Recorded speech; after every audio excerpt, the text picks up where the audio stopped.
सुप्रभात। आज हम लोग एवरेस्ट मेरी शिखर यात्रा पाठ का दूसरा भाग पढ़ेंगे। इस पाठ की लेखिका बचेंद्री पाल जी हैं, जो कि माउंट एवरेस्ट पर चढ़ने वाली प्रथम भारतीय महिला हैं। उन्होंने इस पाठ को लिखा है और इस पाठ में अपने द्वारा एवरेस्ट पर की गई चढ़ाई और उस चढ़ाई के दौरान क्या क्या कठिनाइयाँ उनके सामने आई और उन कठिनाइयों का सामना उन्होंने किस तरह से किया, इस सब का बड़े ही रोचक ढंग से वर्णन किया है। हम लोगों ने एवरेस्ट मेरी शिखर यात्रा के पहले भाग में इस बात को जान लिया था कि किस तरह से बचेंद्री पाल और उनका दल 7 मार्च को दिल्ली से काठमांडू के लिए हवाई जहाज़ से निकलता है और उनके पहले ही एक अग्रिम दल रास्ते के बर्फ़ को साफ़ करने के लिए पहले ही रवाना हो चुका होता है, जिसका नेतृत्व उपनेता प्रेमचंद कर रहे थे। और हम लोगों ने पहले भाग में यहाँ तक पढ़ लिया था कि बेस कैंप 1 तक बचेंद्री पाल और उनके साथ चढ़ाई चढ़ रही दूसरी महिला रीता गोम्बू पहुँच जाती हैं। आज दूसरे भाग में हम लोग बेस कैंप 1 के बाद यानी बेस कैंप 1 पहुँचने के बाद की स्थिति और यात्रा के बारे में जानेंगे। देखिए, ये चित्र है। चित्र के माध्यम से आपको दिखाई दे रहा होगा कि सबसे नीचे आपका बेस कैंप है ना। यहाँ से फिर बेस कैंप 1, 2, 3, 4 और फिर अंत में माउंट एवरेस्ट पर पहुंचा जाता है। ये रास्ता है, इसी टेढ़े मेढ़े रास्ते के द्वारा चढ़ाई चढ़नी है। ठीक है, तो आज हम लोग आगे का पाठ पढ़ते हैं। अंगदोर्जी, लोपसांग और गगन बिस्सा अंततः साउथ कोल पहुंच गए और 29 अप्रैल को 7,900 मीटर पर उन्होंने कैंप 4 लगाया। लेखिका बचेंद्री पाल लिखती हैं कि अंगदोर्जी, ये नाम है व्यक्ति का, अंगदोर्जी, लोपसांग और गगन बिस्सा नाम के तीनों लोग अंततः साउथ कोल पहुंच गए और 29 अप्रैल को 7,900 मीटर पर उन्होंने कैंप 4 लगाया। जैसा कि अभी मैंने आप लोगों को दिखाया कि ये कैंप 4 है ना, जो साउथ कोल है। यहाँ पर पहुँच करके इन तीनों लोगों ने अपना कैंप लगाया। यह संतोषजनक प्रगति थी। बचेंद्री पाल कहती हैं कि यह हम लोगों के लिए थोड़ी संतोषजनक प्रगति थी। जब अप्रैल में मैं बेस कैंप में थी, तेंजिंग अपनी छोटी सुपुत्री डेकी के साथ हमारे पास आए थे। जब हम लोग, वो लिख रही हैं कि जब हम लोग अप्रैल में बेस कैंप में थे, तब तेंजिंग अपनी छोटी सुपुत्री, अपनी छोटी बेटी डेकी के साथ हमारे पास आए थे। उन्होंने इस बात पर विशेष महत्व दिया कि दल के प्रत्येक सदस्य और प्रत्येक शेरपा कुली से बातचीत की जाए। वहाँ आकर के उन्होंने इस बात पर विशेष बल दिया था कि दल के यानी समूह के जितने भी ग्रुप के मेंबर्स हैं, सबसे पर्सनली तथा साथ साथ जो शेरपा कुली जाने वाले हैं उनसे बातचीत की जाए। जब मेरी बारी आई, मैंने अपना परिचय यह कहकर दिया कि मैं बिल्कुल ही नौसिखिया हूँ। तो सभी लोगों ने बारी बारी से तेंजिंग से अपनी अपना परिचय दिया। जब मेरी बारी आई, लेखिका बचेंद्री पाल लिखती हैं कि जब मेरी बारी आई तो मैंने यह कह करके उन्हें अपना परिचय दिया कि मैं तो बिल्कुल नौसिखिया हूँ। नौसिखिया मतलब नया नया सीखने वाला, उसे नौसिखिया कहते हैं। जिसे मतलब कोई भी एक्सपीरियंस नहीं होता है, कोई अनुभव नहीं होता, उसे नौसिखिया कहते हैं। तो मैंने कहा कि मैं तो बिल्कुल नौसिखिया हूँ और एवरेस्ट मेरा पहला अभियान है। और मैंने उन्हें यह भी बताया कि यह एवरेस्ट मेरा पहला अभियान है। तेंजिंग हंसे और मुझसे कहा कि एवरेस्ट उनके लिए भी पहला अभियान है, लेकिन यह भी स्पष्ट किया कि शिखर पर पहुंचने से पहले उन्हें 7 बार एवरेस्ट पर जाना पड़ा था। तेंजिंग मेरी बात सुनकर के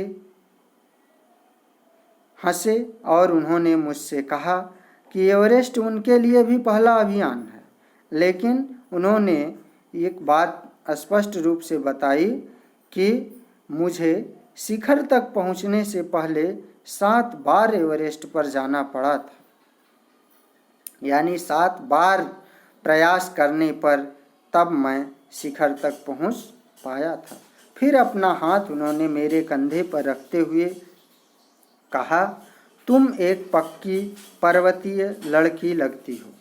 उन्होंने मेरे कंधे पर हाथ रखते हुए कहा कि तुम एक पक्की पर्वतीय लड़की लगती हो, तुम्हें तो शिखर पर पहले ही प्रयास में पहुंच जाना चाहिए। उन्होंने मेरा उत्साह बढ़ाया और कहा कि तुम एक पक्की पर्वतीय लड़की हो, तुम्हें तो पहले ही प्रयास में चोटी पर पहुंचना है।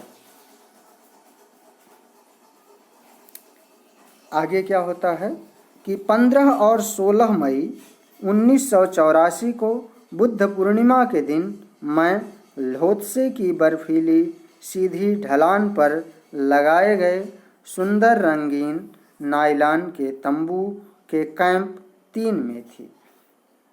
अब अप्रैल के बाद मई महीना आ जाता है और बचेंद्री पाल लिखती हैं कि 15-16 मई के दिन हम लोग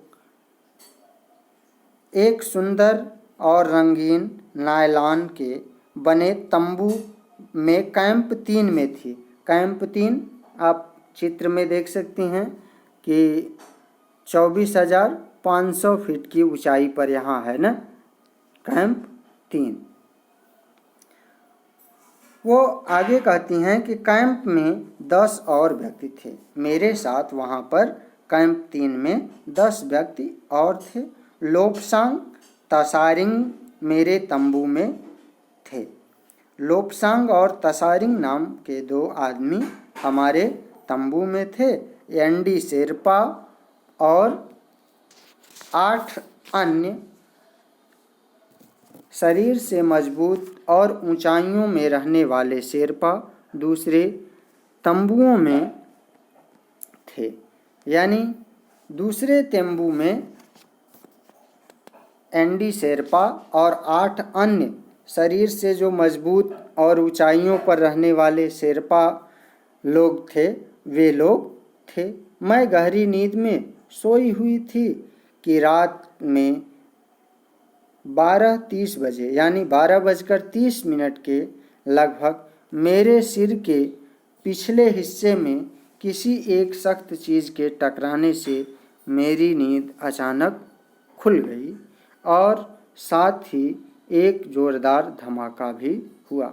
रात के 12:30 बजे थे, यानी 12:30 के आसपास अचानक मेरे सर से कोई कठोर चीज़ टकराई और एक ज़ोरदार धमाका हुआ जिससे मेरी नींद खुल गई। तभी मुझे महसूस हुआ कि एक ठंडी बहुत भारी कोई चीज़ मेरे शरीर पर से मुझे कुचलती हुई चल रही है। तभी मुझे अचानक नींद से जगते ही ऐसा महसूस हुआ कि कोई एक बड़ी भारी ठंडी सी चीज़ मेरे शरीर के ऊपर से मुझे कुचलती हुई आगे लुढ़कती चली जा रही है। सांस लेने में कठिनाई हो रही थी और इस वजह से मुझे जो सांस लेने में भी काफ़ी कठिनाई हो रही थी। मैं ठीक से सांस नहीं ले पा रही थी। यह क्या हो गया था? मैंने प्रश्न किया कि यह क्या हो गया। मेरे समझ में उस समय कुछ नहीं आ रहा था, लेकिन बाद में मुझे पता चला कि एक लंबा बर्फ का पिंड हमारे कैंप के ठीक ऊपर ल्योत्से ग्लेशियर से टूटकर नीचे आ गिरा था और उसका विशाल हिमपुंज बना गया था। मुझे पता चला कि एक बहुत बड़ा बर्फ का पिंड, पिंड का मतलब टुकड़ा, एक बहुत बड़ा बर्फ का टुकड़ा हमारे कैंप के ठीक ऊपर ल्योत्से ग्लेशियर से टूटकर नीचे आ गिरा था और उसका विशाल हिमपुंज बन गया था और उससे विशाल बर्फ की एक पूंछ जैसी बन गई थी। हिमपुंज मतलब जैसे एक पुंज बन जाती है, उसकी रेखा बन जाती है बर्फ की, वही कह रहे हैं कि एक विशाल हिमपुंज बन गया था। ठीक है।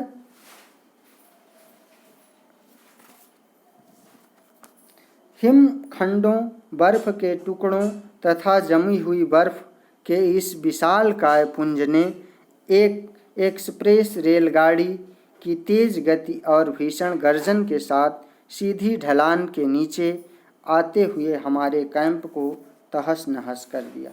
और ये जो विशाल हिमपुंज बना था, एक लंबी पंक्ति बन गई थी। ऐसा लग रहा था कि जैसे कोई बड़ी सी एक्सप्रेस रेलगाड़ी हो ना, जो कि भीषण गर्जना करते हुए, जैसे रेलगाड़ी आती है तो आवाज़ होती है ना, उसी तरह से जोरदार आवाज़ के साथ ये बर्फ के टुकड़े लुढ़कते हुए हमारे कैंप की ओर आए और हमारे कैंप को तहस नहस कर दिया। वास्तव में हर व्यक्ति को चोट लगी थी। यह एक आश्चर्य था कि किसी की मृत्यु नहीं हुई थी। वहाँ पर जितने भी लोग थे, सभी लोगों को, यानी मेरे अलावा जो 10 अन्य लोग थे, सभी लोगों को चोट लगी थी। लेकिन यह बड़े भाग्य की बात थी, बड़े आश्चर्य की बात थी कि किसी की मृत्यु नहीं हुई, कोई मरा नहीं, यानी सभी लोग बाल बाल बच गए। लोब्सांग अपनी स्विस छुरी की मदद से हमारे तंबू का रास्ता साफ करने में सफल हो गए थे। लोब्सांग जो अपने पास स्विस छुरी रखे हुए थे, यानी स्विट्जरलैंड में बनी एक छुरी रखे हुए थे, उसकी मदद से उन्होंने हमारे तंबू का रास्ता साफ किया और तुरंत ही अत्यंत तेज़ी से मुझे बचाने की कोशिश में लग गए और तुरंत बड़ी तेज़ी से वो मुझे बचाने की कोशिश में लग गए। थोड़ी सी देर का सीधा अर्थ था मृत्यु। जरा सी भी देर करने का मतलब था कि मृत्यु को प्राप्त हो जाना।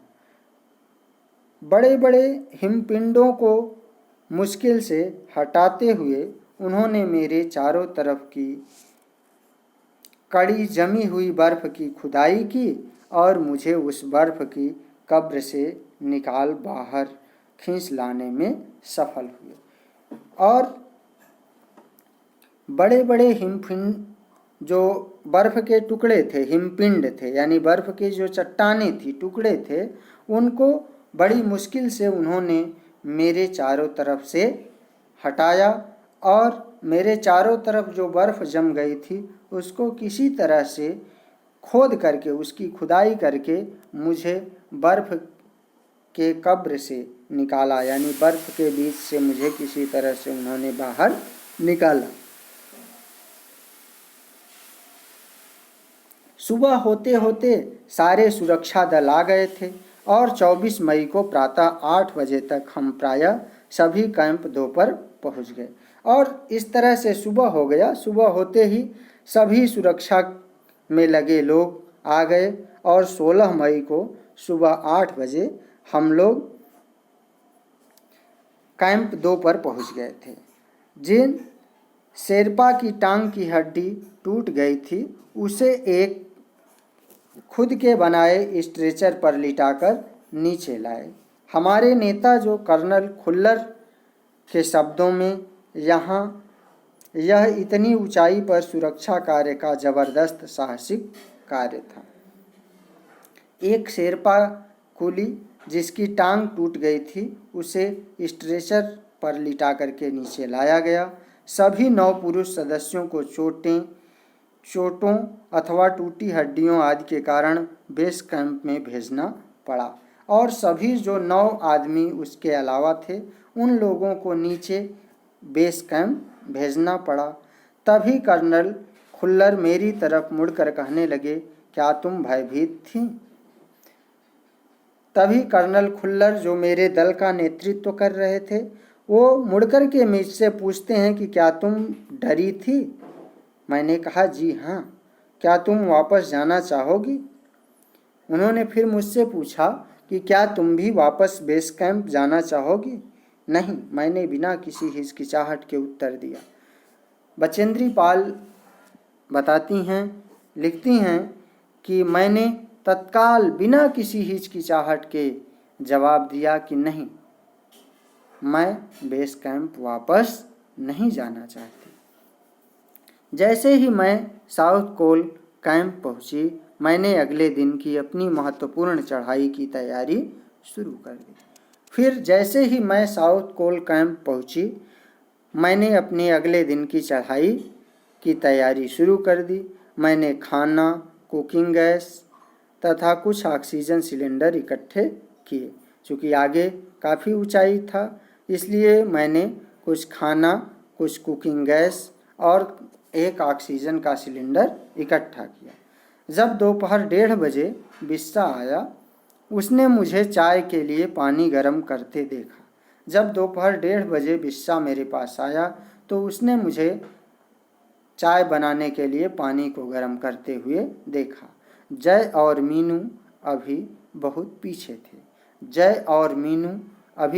पीछे थे। मैं चिंतित थी क्योंकि मुझे अगले दिन उनके साथ ही चढ़ाई करनी थी। मैं बहुत चिंतित थी कि आखिर ये दोनों लोग कहाँ रह गए, क्योंकि अगले दिन मुझे उनके साथ ही चढ़ाई चढ़नी थी। वे धीरे धीरे आ रहे थे क्योंकि वे भारी बोझ लेकर और बिना ऑक्सीजन के चल रहे थे। वे दोनों लोग धीरे धीरे आ रहे थे क्योंकि उनके पास लोड भी ज़्यादा था, बोझ ज़्यादा था और साथ ही साथ बिना ऑक्सीजन के चल रहे थे। यानी कोई ऑक्सीजन का सिलेंडर उन्होंने नहीं लगा रखा था, ऐसे ही चल रहे थे। दोपहर बाद मैंने अपने दल के दूसरे सदस्यों की मदद करने और अपने एक थर्मस को जूस से और दूसरे को गर्म चाय से भरने के लिए नीचे जाने का निश्चय किया। दोपहर बाद मैंने अपने दल के दूसरे सदस्यों की मदद करने और एक थर्मस को जूस से तथा दूसरे को गर्म चाय से भरने के लिए नीचे जाने का निर्णय किया। मैंने बर्फीली हवा में ही तंबू से बाहर कदम रखा। जैसे ही मैं कैंप क्षेत्र से बाहर आ रही थी, मेरी मुलाकात मीनू से हुई। तभी मेरी मुलाकात मीनू से हुई जो अभी पीछे पहुंच रही थी। की और जय अभी कुछ पीछे थे। की और जय ये दोनों लोग अभी कुछ पीछे थे। मुझे जय जेनेवा स्पर की चोटी के ठीक नीचे मिला और जब मैं वापस नीचे आ रही थी तो मुझे जय जेनेवा स्पर की चोटी के ठीक नीचे मिला। उसने कृतज्ञतापूर्वक चाय वगैरह पी, लेकिन मुझे और आगे जाने से रोकने की कोशिश की। उसने कृतज्ञतापूर्वक मुझसे चाय तो पी, लेकिन मुझे आगे जाने से रोकने की कोशिश की, मुझे आगे जाने से मना किया। मगर मुझे की से भी मिलना था। थोड़ा सा और आगे नीचे उतरने पर मैंने की को देखा और थोड़ा जब और मैं नीचे उतरी तो मैंने की को देखा। वह मुझे देखकर हक्का बक्का रह गया। वह मुझे देख करके हतप्रभ रह गया, हक्का बक्का रह गया। तुमने इतनी बड़ी जोखिम क्यों ली बचेंद्री? उसने मुझसे पूछा। की ने? किसने पूछा? की नाम के आदमी ने बचेंद्री से पूछा कि तुमने इतनी बड़ी जोखिम क्यों ली बचेंद्री? मैंने उसे दृढ़तापूर्वक कहा, मैं भी औरों की तरह एक पर्वतारोही हूँ। मैं भी और लोगों की तरह एक पर्वतारोही हूँ, यानी पर्वत पर चढ़ने वाली व्यक्ति हूँ, इसलिए इस दल में आई हूँ। शारीरिक रूप से मैं ठीक हूँ, मैं फिजिकली फिट हूँ, इसलिए मुझे अपने दल के सदस्यों की मदद क्यों नहीं करनी चाहिए। मैंने उससे कहा कि जब मैं ठीक हूँ तो मेरा फर्ज बनता है कि मैं अपने ग्रुप के अदर मेंबर्स की भी हेल्प करूँ। की हंसा और उसने पेय पदार्थ से प्यास बुझाई, लेकिन उसने मुझे अपना किट ले जाने नहीं दिया। की हंसा, उसने पीने वाले पदार्थ से अपनी प्यास बुझाई, लेकिन उसने मुझे अपना किट ले जाने नहीं दिया। थोड़ी देर बाद साउथ कोल कैंप से लाटू और भिस्सा हमें मिलने नीचे उतर आए, और थोड़ी देर बाद साउथ कोल कैंप से लाटू और बिस्सा हमें मिलने नीचे उतर आए, और हम सब साउथ कोल पर जैसे भी सुरक्षा और आराम की जगह उपलब्ध थी उस पर लौट आए। साउथ कोल पृथ्वी पर बहुत अधिक कठोर जगह के नाम से प्रसिद्ध है।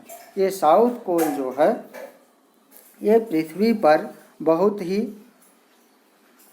कठोर जगह के नाम से प्रसिद्ध है। अगले दिन मैं सुबह 4 बजे उठ गई, बर्फ़ पिघलाया और चाय बनाई। चूँकि बर्फ़ पिघलाया क्यों? क्योंकि वहाँ पर पानी कहाँ मिलेगा, वहाँ तो चारों ओर बर्फ़ ही बर्फ़ है। तो मैंने बर्फ़ को ही गर्म करके पानी बनाया और उस पानी में फिर चाय मिला करके चाय बनाई। बिस्किट और आधी चॉकलेट का हल्का नाश्ता करने के बाद मैं लगभग 5:30 बजे अपने तंबू से निकल पड़ी। अंगदोर्जी बाहर खड़ा था और कोई आसपास नहीं था। इस तरह से अब आगे की चढ़ाई चढ़नी है, जो कि अंतिम चढ़ाई है।